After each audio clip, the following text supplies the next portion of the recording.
भोंदू अशोक खरात प्रकरणामध्ये फॉरेन्सिक तपासणीमध्ये धक्कादायक माहिती समोर आली आहे। लैंगिक अत्याचाराचे गंभीर पुरावे फॉरेन्सिक तपासणीत हाती लागलेले आहेत। खरातकडील रेकॉर्डमध्ये अनेक महिलांच्या नावांसह भेटींच्या नोंदी सापडलेल्या आहेत। फॉरेन्सिक टीमकडून एसआयटीकडे 160 GB डिजिटल पुरावे सादर करण्यात आले।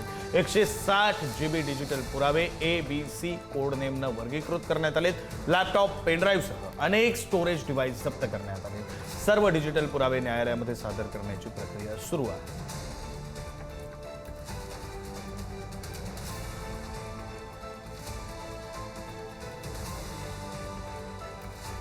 खरातकडील रेकॉर्डमध्ये अनेक महिलांच्या नावांसह भेटींच्या नोंदी आढळलेल्या आहेत। खरातच्या प्रकरणामध्ये 160 GBचा डेटा आढळलेला आहे। 160 GBचा डेटा म्हणजे नेमकं काय, तर डिजिटल पुरावे आहेत। 160 GBचा डेटा हा वेगवेगळ्या प्रकारच्या डिव्हाइसेसमध्ये स्टोअर करण्यात आला होता।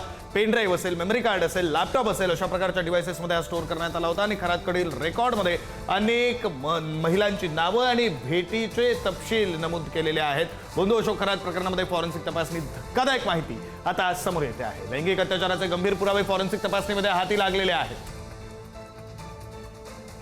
खरातकडील रेकॉर्डमध्ये अनेक महिलांच्या नावांसह भेटींच्या नोंदी, त्या भेटींचे तपशील सुद्धा सापडलेले आहेत। एकूण 160 GBचे डिजिटल पुरावे आहेत। लैंगिक अत्याचाराचे गंभीर पुरावे फॉरेन्सिक तपासणीमध्ये हाती लागलेत। खरातकडील रेकॉर्डमध्ये अनेक महिलांची नावं आहेत। नावांसह भेटींच्या नोंदीही सापडल्यात। फॉरेन्सिक टीमकडून एसआयटीकडे 160 GBचे डिजिटल पुरावे सादर करण्यात आलेत। 160 GBचे डिजिटल पुरावे ABC कोड नेमनं वर्गीकृतही करण्यात आले।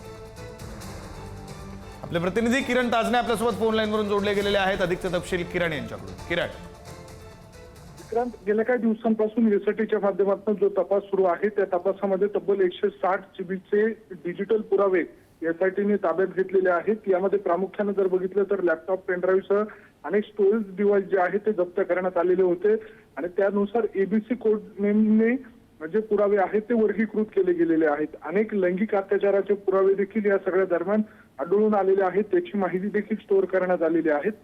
महत्वाची बाब म्हणजे अनेक महिलांची नावे आणि भेटीच्या नोंदी सुद्धा या सगळ्या दरम्यान आढळून आलेल्या आहेत। हेच डिजिटल पुरावे येत्या काळामध्ये न्यायालयात सादर करण्याची शक्यता आहे।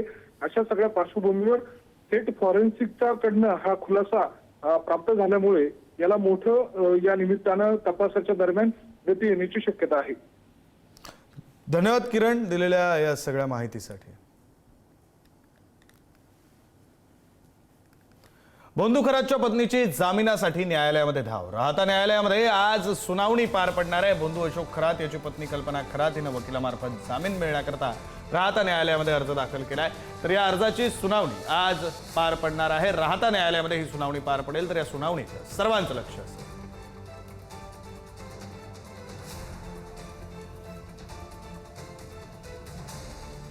अशोक खरात प्रकरणामध्ये रुपाली चाकणकरांची बहीण अडचणीत येण्याची शक्यता आहे। अहिल्यानगरच्या समता पतसंस्थेमध्ये चाकणकर नावाची 4 खाती आहेत। रुपाली चाकणकरांची बहीण प्रतिभा चाकणकरांसह 4ही खातेधारकांना पोलिसांनी नोटीस बजावलेली आहे।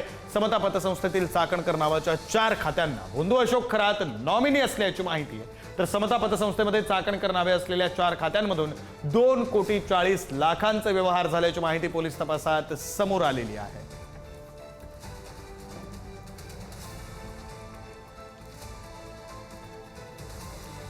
Thank you.